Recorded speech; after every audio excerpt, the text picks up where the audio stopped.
Hey, what's up, guys, and welcome to this Kaggle competition called Global Wheat Detection. And so, what is this Kaggle competition? This Kaggle competition is basically an object detection competition. What we have to do is we'll be given wheat images, and we have to find whether there is wheat. We'll be given images, and we have to find whether there is wheat in the image and where there is wheat in the image. So boil down in the minimum amount of words, it's an object detection competition. So go ahead, grab your RCNNs, fast RCNNs, YOLOs. This is the perfect time to implement them.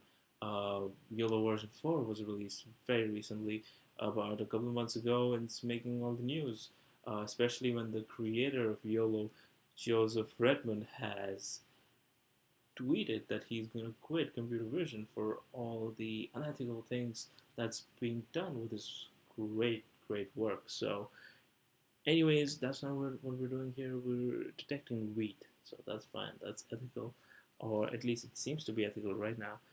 And yeah, that's it. This is an object detection competition, and the great part about the competition is that the entire data set is 600 MB.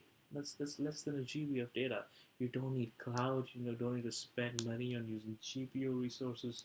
This is a competition you could very well, if you start early enough, you can do the entire thing from your laptop even if you, I mean, like, I personally, I usually have too much space left on my laptop. Like, I usually have a working space of 10 gigabytes, and sometimes even a data set of like 20 gigabytes is too much for me, because I cannot store it in my laptop, and I have to use some form of some cloud service. So that is not the case for this competition. This is why it's such a great competition. You have not as much amount of data, and it still will require you to implement object detection. This is the perfect time to implement object detection algorithms. If you have studied YOLO, if you've studied fast RCNNs, but you have never had the chance to implement them, this is the perfect opportunity to do so. And I will go through a lot of these papers and a lot of these algorithms, and show you my implementation of these algorithms for this challenge.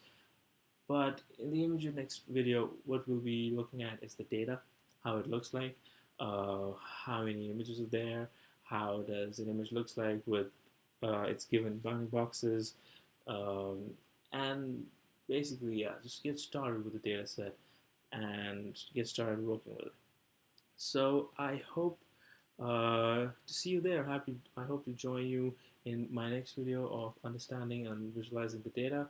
And if you like my video, just like and subscribe to the channel, and I'll keep posting videos for this Kaggle competition.